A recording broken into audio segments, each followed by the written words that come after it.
Hi guys, in this video gusto ko lang share sa inyo kung saan natin pwede makikita ang mga followers natin. Anyway, andito tayo ngayon sa ating page. So let's get started. Click lang natin ang 3 navigation line dito sa taas. After mo mapindot ang tatlong linya sa taas, hanapin natin ang settings and privacy. At hanapin natin ang settings.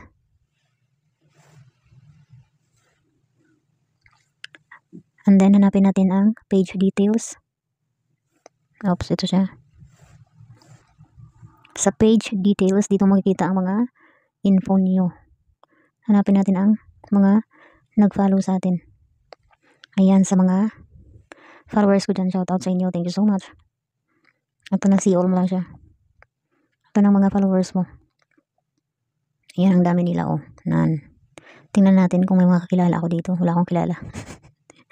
Ayan, mga unique. Meron naman, pero konti lang.